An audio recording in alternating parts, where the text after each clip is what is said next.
నియోజకవర్గంలో అసలు రాజకీయాలు మంత్రి కార్యాలయం నుంచి నడుస్తున్నాయా లేక మరో పవర్ సెంటర్ నుంచి నడుస్తున్నాయా? ఇదే ప్రశ్న ఇప్పుడు అక్కడ రాజకీయ వర్గాల్లో చర్చకు దారితీస్తోంది. మంత్రి గుమ్మడి సంధ్యారాణి అధికారికంగా బాధ్యతలు నిర్వహిస్తున్నప్పటికీ నియోజకవర్గ వ్యవహారాల్లో ఆమె కుమారుడు పృథ్వీ మండలాల వారీగా నియమించిన షాడో నేతలే కీలకంగా వ్యవహరిస్తున్నారు అనే ఆరోపణలు వినిపిస్తున్నాయి. అధికారులపై ఒత్తిళ్లు, అభివృద్ధి పనుల్లో జోక్యం, ఉద్యోగాల వ్యవహారాల్లో అక్రమాల నుంచి సొంత పార్టీలో గ్రూపు రాజకీయాల వరకు పలు విమర్శలు వెల్లువెత్తుతున్నాయి. ఇంతకీ సాలూరులో జరుగుతున్న ఈ రాజకీయ ప్రచారాల వెనుక ఉన్న అసలు కథేంటి? ఇప్పుడు చూద్దాం.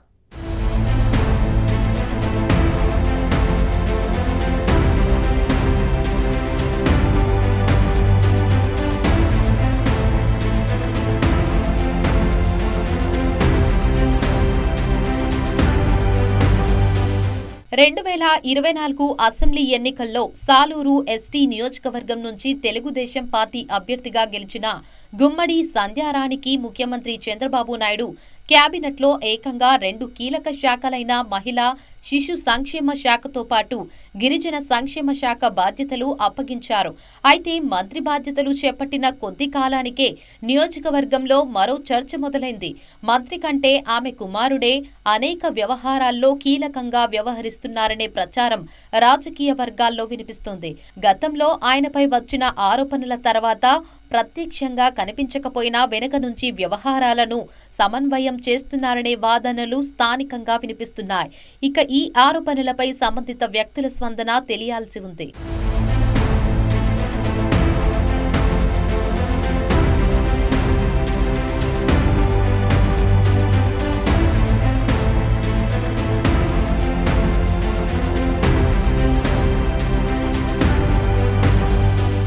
నియోజకవర్గంలో అభివృద్ధి కంటే వసూళ్లకే ఎక్కువ ప్రాధాన్యం ఇస్తున్నారనే ఆరోపణలు కూడా వినిపిస్తున్నాయి. గత ప్రభుత్వ హయాంలో మంజూరైన అభివృద్ధి పనులనే తమ ప్రభుత్వ విజయాలుగా ప్రచారం చేస్తున్నారని విమర్శకులు అంటున్నారు. ఇక కొత్తగా పెద్ద ప్రాజెక్టులు లేదా గిరిజన ప్రాంత అభివృద్ధికి తగిన చర్యలు కనిపించడం లేదని కొందరు స్థానికులు అభిప్రాయపడుతున్నారు. గిరిజన సంక్షేమ శాఖకు మంత్రిగా ఉన్నప్పటికీ ఐటీడీఏ పాలకవర్గ సమావేశాలు కూడా సక్రమంగా నిర్వహించడం లేదని ఆరోపణలు వస్తున్నాయి. ఇక ఉద్యోగ నియామకాల్లోనూ అర్హతల కంటే డబ్బుకే ప్రాధాన్యం ఇస్తున్నారనే ప్రచారం జరుగుతోంది.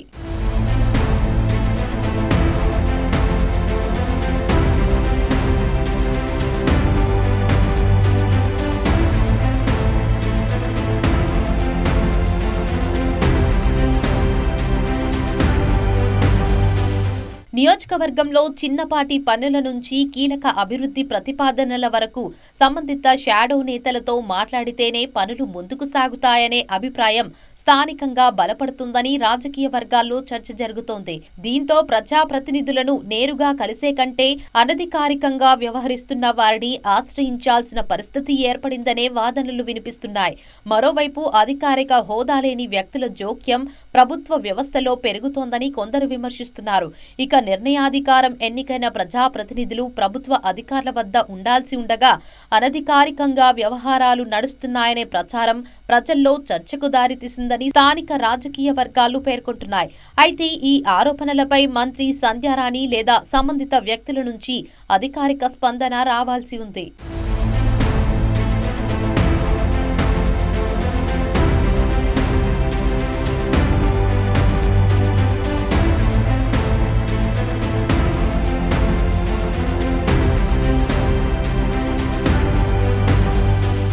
అధికార యంత్రాంగంపై కూడా ఒత్తిళ్లు పెరుగుతున్నాయనే ఆరోపణలున్నాయి. మంత్రి సూచనలకు విరుద్ధంగా వ్యవహరించిన అధికారులకు బదిలీలు, క్రమశిక్షణ చర్యలు తప్పడం లేదని కొందరు ఉద్యోగులు ఆరోపిస్తున్నట్లు ప్రచారం జరుగుతోంది. దీంతో అధికారులు స్వతంత్రంగా నిర్ణయాలు తీసుకోవడానికి వెనుకంజ వేస్తున్నారనే అభిప్రాయాలు వ్యక్తమవుతున్నాయి.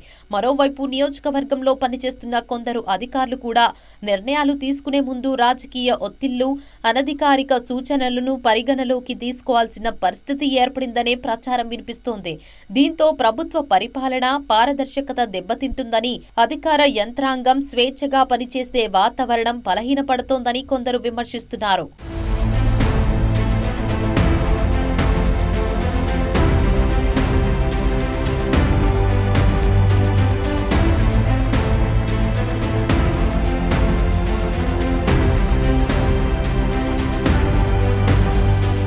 మరోవైపు సొంత తెలుగుదేశం పార్టీలోనే అసంతృప్తి పెరుగుతోందనే ప్రచారం వినిపిస్తోంది. పార్టీ కోసం ఎన్నో ఏళ్లుగా పనిచేసిన సీనియర్ నాయకులకు తగిన ప్రాధాన్యం దక్కడం లేదని కార్యకర్తలు ఆవేదన వ్యక్తం చేస్తున్నారనే చర్చ సాగుతోంది. ఇక రాష్ట్ర ఉపాధ్యక్షుడు ఆర్పి బంజుదేవ్ వర్గాన్ని దూరం పెడుతున్నారని, దీంతో పార్టీలో 2 వర్గాలు ఏర్పడ్డాయని రాజకీయ వర్గాలు చర్చించుకుంటున్నాయి. ఎన్నికల్లో పార్టీ గెలుపు కోసం కష్టపడ్డ నాయకులను పక్కన పెట్టి కొత్త వర్గానికే అధిక ప్రాధాన్యం ఇస్తున్నారనే ఆరోపణలు వినిపిస్తున్నాయి. ఈ పరిస్థితి భవిష్యత్తులో పార్టీపై ప్రభావం చూపే అవకాశం ఉందనే విశ్లేషణలు కూడా ఉన్నాయి.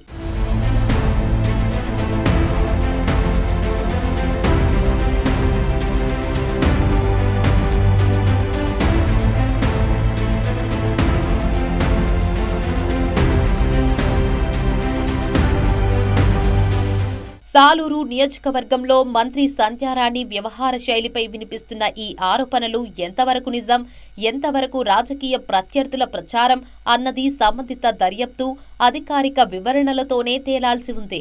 అయితే ప్రస్తుతం మంత్రి కంటే ఆమె కుమారుడు మండలాల వారీగా వ్యవహరిస్తున్నారని చెప్పబడుతున్న షాడో నేతల పాత్రపై స్థానికంగా పెద్ద ఎత్తున చర్చ జరుగుతోంది. ఈ ఆరోపణలపై మంత్రి గుమ్మడి సంధ్యారాణి, ఆమె కుమారుడు అలాగే సంబంధిత అధికారులు స్పందించాల్సి ఉంది. అప్పటి వరకు సాలూరు రాజకీయాల్లో ఈ వ్యవహారం హాట్ టాపిక్ గా కొనసాగే అవకాశం కనిపిస్తోంది.